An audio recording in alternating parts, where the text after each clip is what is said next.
วัสดีค่ะก็กลับมาช่องรักสุขภาพอีกแล้วนะคะช่องของคนรักสุขภาพค่ะวันนี้มาเอาใจสายรักสุขภาพกันนะคะกับเมนูเห็ดเข็มทองนะคะถึง3เมนูด้วยกันทั้ง3เมนูทำง่ายและที่สำคัญอร่อยนะคะเหมาะสำหรับคนทานคลีนทุกคนค่ะก่อนไปดูอย่าลืมกดไลค์กดแชร์และกด Subscribe ค่ะ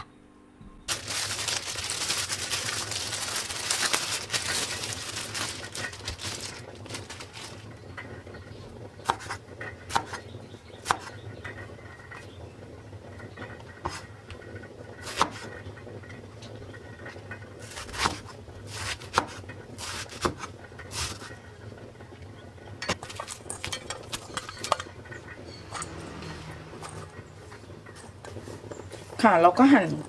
เข็มทองนะคะให้ได้ลักษณะอย่างนี้นะคะแล้วพยายามเนี่ยขยำอย่างเงี้ยแล้วก็เอาไปล้างน้ำนะคะเตรียมไว้นะคะนี่นะคะค่ะเราก็หั่นต้นหอมนะคะเป็นท่อนๆนะคะไว้ตกแต่งนะคะเพื่อที่จะตกแต่งเพื่อความสวยงามนะคะแครอทนะคะเราจะใช้วิธีขูดอย่างนี้นะคะขูดเป็นเส้นๆนะคะเพื่อที่จะใช้ประดับจานเหมือนกันตกแต่งนะคะเพื่อความสวยงามนะคะเพื่อให้จานอาหารที่สวยและน่าทานนะคะสำหรับคนทานคลีนโดยที่เราจะผัดกับอกไก่สับนะคะเดี๋ยวเราไปเริ่มกันเลยค่ะตอนแรกนะคะเราจะต้องใส่น้ำมันก่อนนะคะก็เป็นน้ำมันนะคะในส่วนที่น้ำมันดีนะอย่างเช่นน้ำมันดอกทานตะวันนะคะหลังจากนั้นเราใส่กระเทียมค่ะกระเทียมหอมนะคะไก่ที่สับไว้นะคะลงไปอกไก่เนี่ยมันจะสุกง่ายนะคะก็ลนแป๊บนึงนะคะพอให้มันเราก็สักครู่นึงนะคะเห็นไหมเพื่อนๆจะเห็นแล้วนะคะ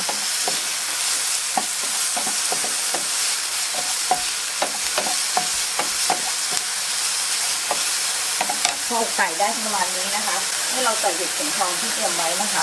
ใส่ลงไปเลยค่ะ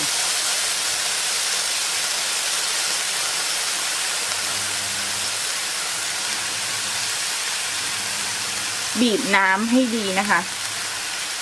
เพื่อไม่ให้น้ำเยอะเนาะแต่ถ้าใครชอบน้ำแบบเยอะๆโชกๆก็อร่อยนะจะบอกให้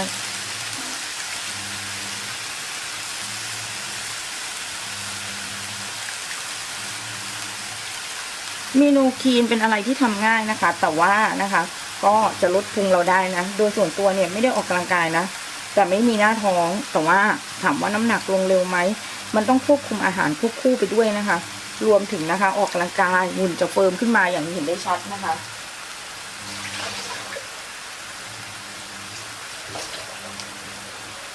ที่สำคัญนะคะเป็นอาหารสุขภาพนะคะเพราะว่าพรุ่งนี้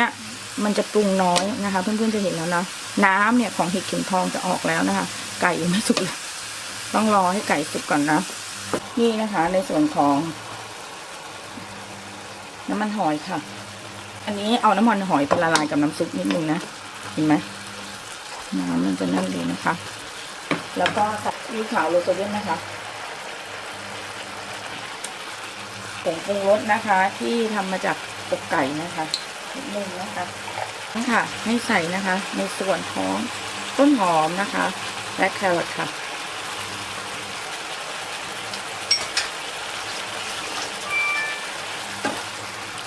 ผัดให้เข้ากันนะคะเดี๋ยวยกลงค่ะแล้วพร้อมเสิร์ฟกันนะคะเห็นไหมน่ากินขนาดไหนเดี๋ยวเรายกลงกันค่ะก็เสร็จไปแล้วนะคะสำหรับเมนูง่ายๆเลยนะคะสำหรับผัดเห็ดเข็มทองน้ำมันหอยค่ะขั้นตอนแรกนะคะให้เราเตรียมนะคะในส่วนของนี่เลยนะคะหั่นค่ะหั่นให้ละเอียดหน่อยนึงนะเวลาลงในไข่แล้วมันจะแบบกรุบๆพอดีนะคะค่ะขั้นตอนต่อไปนะคะเราจะใช้พริกนะคะเพื่อเร่งการเผาผลาญนะถ้าเกิดคนที่ไม่ต้องการให้มันเผ็ดมากนะคะก็หั่นพริกออกอย่างนี้นะคะหั่นเฉียงๆก็ได้นะคะหรือจะเอาแบบอย่างนี้ออกนะเพราะว่ามันจะได้ไม่เผ็ดเยอะนะคะ ก็พริกเนี่ยจะช่วยเร่งการเผาผลาญได้ดีนะคะหรือใครจะใส่พริกหวานก็อร่อยนะเราจะใช้ไข่ประมาณ4 ฟองนะคะเพื่อที่จะได้ไข่ที่สวยนะแต่ถ้าเป็นเบอร์เล็กเบอร์ใหญ่กว่านี้นะคะอย่างเช่นเบอร์1หรือเบอร์0นะคะสามารถใช้แค่ประมาณ2 ฟอง3 ฟองได้นะคะแต่นี่เบอร์เล็กนะคะอันนี้เป็นเบอร์2นะ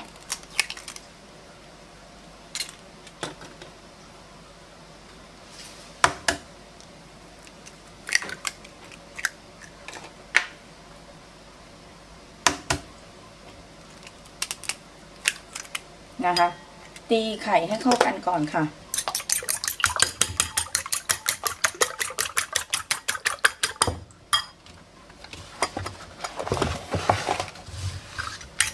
ตีไข่ให้เข้ากันนะคะเดี๋ยวเราจะใช้ซอสปรุงรสนะคะที่เป็นซอสปรุงรสคลีนกันนะคะซึ่งมีใส่ลงไปค่ะ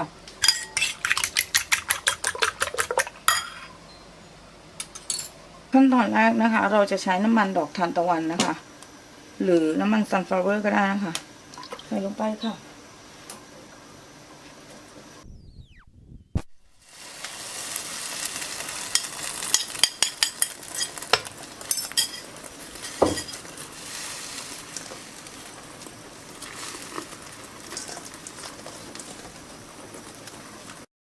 หลังจากนั้นนะคะให้ใส่พริกสดลงไปด้วยค่ะต้องเอาขอบด้านข้างอย่างนี้นะคะคนให้ตรงกลางมันสุกด้วยนะ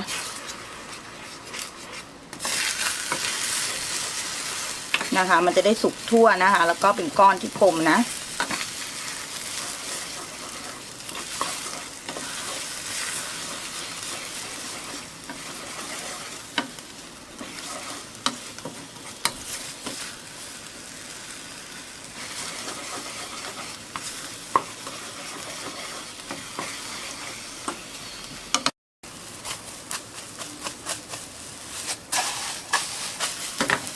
เอาละค่ะเรากลับด้านแล้วนะคะเดี๋ยวรอสุกแล้วจัดการกันค่ะแล้วนะคะสำหรับไข่เจียวนะคะเห็ดเข็มทองนะคะก็บอกเลยว่ากลมสวยมากๆเลยนะคะแล้วเราตกแต่งจานนิดนึงก่อนเสิร์ฟนะคะทานคู่กับซอสคลีนอะไรก็ได้นะคะรับรองอร่อยแน่นอนนะคะก็เสร็จไปแล้วนะคะสำหรับไข่เจียวเห็ดเข็มทองคลีนขั้นตอนแรกนะคะเราจะแช่วุ้นเส้นนะคะซึ่งวันนี้นะคะเราจะใช้วุ้นเส้นอยู่มันกล่องเล็กนะ35 กรัมเราเลยจะใช้2 ฟองนะคะเราจะใช้วุ้นเส้นกันนะคะแช่ให้จมน้ำไว้นะคะประมาณ10-15 นาทีค่ะ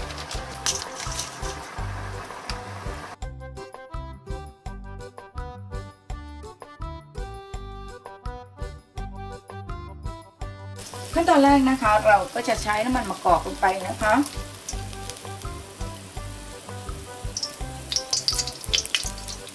เจียวกระเทียมลงไปค่ะพอหอมนะแล้วตอกไข่ลงไปเลยค่ะ2 ฟองขยี้ไข่ให้แตกนะคะ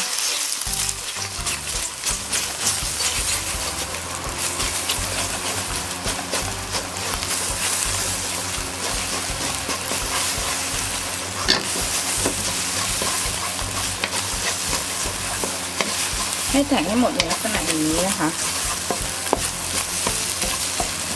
ตามด้วยวุ้นเส้นค่ะ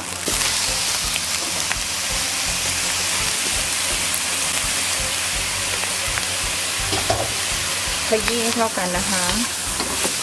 ผัดจนเส้นเหนียวนุ่มๆนะคะมันจะเห็นสีที่แตกต่างนะเราอาจจะใช้น้ำช่วยนิดนึงนะคะแต่วุ้นเส้นอันนี้มันมีน้ำอยู่แล้วเดี๋ยวใส่เห็ดเข็มทองเนี่ยมันก็จะมีน้ำอยู่แล้วไม่จำเป็นต้องใส่ก็ได้ค่ะ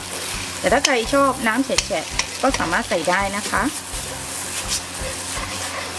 หลังจากนั้นค่ะใส่เห็ดเข็มทองลงไปค่ะที่เรามีอยู่นะที่เราหั่นไว้เดี๋ยวน้ำจากเห็ดก็จะออกมาเยอะมากๆนะคะ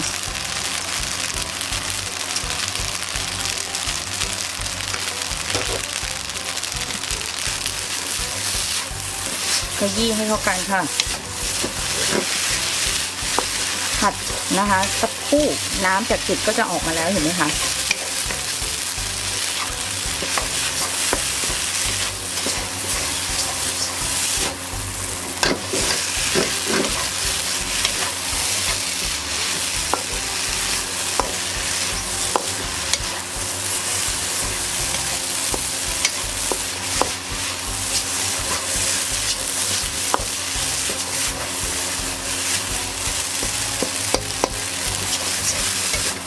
เมนูนี้นะคะสามารถทำกินมื้อเย็นก็ได้นะคะ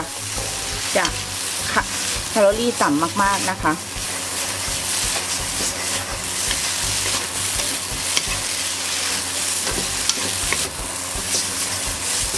แล้วทีนี้นะคะระหว่างนี้เราก็จะใช้น้ำมันหอยคีโตกันค่ะโตนะคะ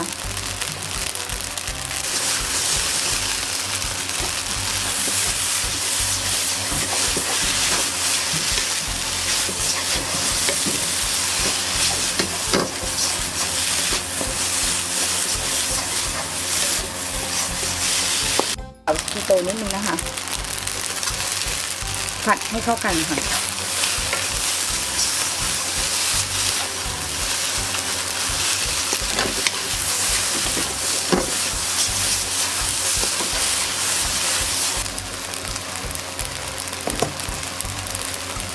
ให้เข้ากันสุดท้ายนะคะใส่นะคะสุดท้ายค่ะใส่ต้นหอมนิดนึงผัดให้เข้ากันค่ะเดี๋ยวเราไปจัดเสิร์ฟกันค่ะพอเสร็จไปแล้วนะคะสำหรับ